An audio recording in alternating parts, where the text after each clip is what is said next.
What are the boundaries of free speech for a free speech institution?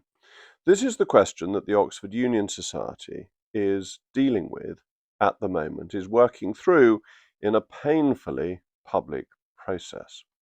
I am a trustee of the Oxford Literary and Debating Union Trust, which owns most of the buildings that the Oxford Union uses. But I don't have any role in the discipline or the running of the Oxford Union itself. We, as trustees owning the buildings, appoint the Oxford Union as a charitable delegate. So I am involved but not in charge. And therefore, I have been watching what has been going on with concern and with interest, but also with a desire to work out what the balance is between freedom of speech and saying things that have to have repercussions for the person who has said them. So, what is the case before us at the moment? Well, after the tragic murder of Charlie Kirk, the president-elect of the Oxford Union, George Aion, said things in online messages, in WhatsApp forums, that were apparently celebrating the death of Charlie Kirk. He took them down, he apologized for them, but nonetheless he had said them, and he held a position that is one of importance within the university, and the Oxford Union has been important nationally and indeed internationally. What is the history of the Oxford Union? Well, it was founded about 200 years ago. It has been the nursery of statesmen, that any number of prime ministers have been presidents of the Oxford Union. People like Gladstone, but also as recently as Boris Johnson, but Ted Heath and Asquith were also presidents. Harold Macmillan only made librarian, which was the same post that I reached. Internationally, Robert Moses, the famous builder of New York and the subject of a biography by Caro, the great biography of Lyndon B. Johnson, was also, strangely enough, president of the Oxford Union. So it has had an extraordinary range of people pass through its doors over the years. And it has been a bastion of freedom of speech. It has said things, it has debated things, it has passed motions that have made people uncomfortable, most famously in the 1930s when it voted that this House would under no circumstances fight for king and country. A motion that caused shock at the time. Indeed, old members, you're a life member of the Oxford Union, so they were members who had left the university, went back to try and overturn the result, but they came to the conclusion that they should have been there in the first place if they'd wanted a different result. This shocked the nation at the time. It was a leading story. So the Oxford Union has played its part in British public life and has sometimes said and done things that have not been the mood of the nation at the time. So just before I was up at Oxford, Gerry Adams was invited to speak, which was considered very scandalous at the time. It was considered to be showing sympathy for a cause that was causing terror in Northern Ireland and indeed on the mainland. More recently, Miss Le Pen has been invited to speak, again a subject of considerable controversy, and a year ago there was a very, very heated debate on Gaza, where both sides felt at the end of it that they had not had necessarily the hearing that they would have liked on a subject of the greatest sensitivity and difficulty. So the Union has been there for freedom of speech and ought to protect and encourage it even when it is difficult. And this is where you get into the boundaries, and I notice that Lord Young of Acton, Toby Young of the Free Speech Union, has come to the defence of George Aion and said that he should not be punished for what he said, that what he said may have been insensitive, crass, ill-mannered, but that isn't a sufficient threshold for punishment. And to an extent, I agree. I don't think that the president-elect should be sent down from the university, or that he should be expelled as a member of the Oxford Union, or that his college should take any action against him.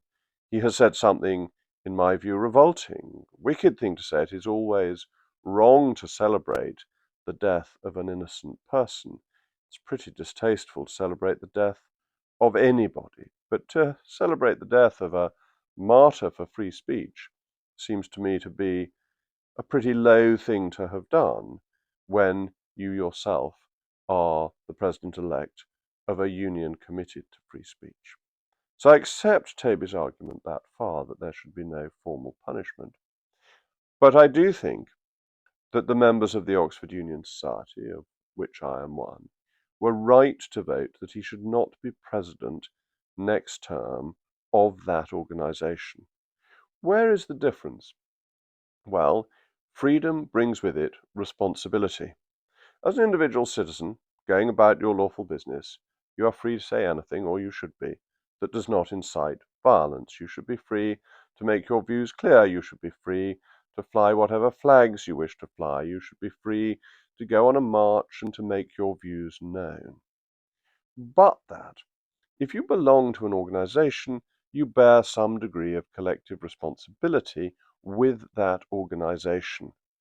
What do I mean by this? Well, if you take the cabinet, if you're a member of the cabinet, there's no limitation on your freedom of speech. You can say that you think that the budget that's just been put forward is useless, but you have to resign from the cabinet. It doesn't limit your freedom of speech, but it means you have a different role.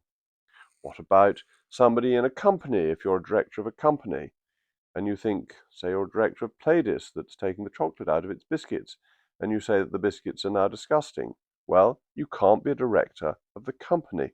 It's not your freedom of speech that is limited. It is the role that goes with your freedom of speech that is limited. And this, I think, is what applies in the case of the Oxford Union, is why I went from Somerset to Oxford to vote in the vote of no confidence. And as I was there, I had the opportunity to speak to George. And actually, I confess, I was impressed by him. He is an intelligent man. I've seen videos of his debating. He is a formidable debater. He would, in ordinary circumstances, make a very reputable president of the Oxford Union in the great tradition that goes back, as I've mentioned, via so many leading figures in our national story. But, and the but is fundamental, you cannot be the president of an organization that promotes free speech if you celebrate the death of somebody who was a great promoter of free speech himself, particularly not if you have debated against him, somebody who had come to the Oxford Union, given up his time. That the Oxford Union doesn't have a right, doesn't have a birthright, an entitlement to have great speakers come. It has them come because of what it stands for. And if you're in charge of that organisation, you cannot undermine what the Oxford Union stands for. You have to be a support for it, a prop for it. And that if you think these things, you are in fact against freedom of speech, well, perhaps you shouldn't have put yourself up for election in the first place. You might say that it's a one-off mistake, that the comments were taken down and a semi-apology was given. And there is some argument in that, that he is a relatively young man and we all make mistakes in public life. But the thing about the Oxford Union is that it is a training ground for people for their future life. And this is where reality clicks in. That the reality is that if you are at a training ground of the caliber of the Oxford Union and you make a mistake, that mistake has consequences. And then it is how you deal with it.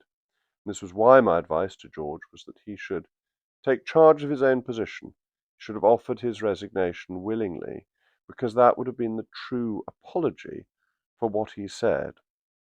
The apologies that politicians give out, we're sorry if anybody's offended, aren't very real. But when somebody says, I am resigning, that is it. That is real. And indeed, he could have stood again. He could have stood the end of this term, had another shot at being president, and see if people had accepted his apology. So yes, freedom of speech is fundamental. Yes, the Oxford Union exists for the sake of freedom of speech. It is what it is there to do. And yes, it is right to invite controversial speakers. It is right to have people who go there and make others feel comfortable. It is right that people should sometimes be offended by what is said at the Oxford Union. That is what freedom of speech is about. But you can't be the president if you don't support freedom of speech. And if you have a lapse that means that you appear not to support freedom of speech, you have to resign. So there's been the vote of no confidence, a vote that George called in himself and therefore was in fact responsible for. The votes have been counted. There are all sorts of allegations about unpleasantness going on. At the time, I wasn't there, so I don't know the ins and outs of all of that. But the result has been announced, and it is clear that the Oxford Union Society wants its president to back freedom of speech properly. And it is also worth saying, as a trustee, but also as a life member, a word of apology to Charlie Kirk's family, because it was in fact a shameful thing to have said, a wrong thing to have said, a nasty thing to have said, to celebrate the death of a man with a young family who actually was devoting himself to doing good, a Christian man who was spreading hope and faith. To celebrate his death was just so fundamentally wrong and offensive. But that isn't the reason for calling for George Aion to go. It is that he can't preside over a free speech organisation if he doesn't, in his heart of hearts, believe in freedom of speech. And that is what his comments implied, and that is why the vote of no confidence ought to stand. As always, thank you very much for listening.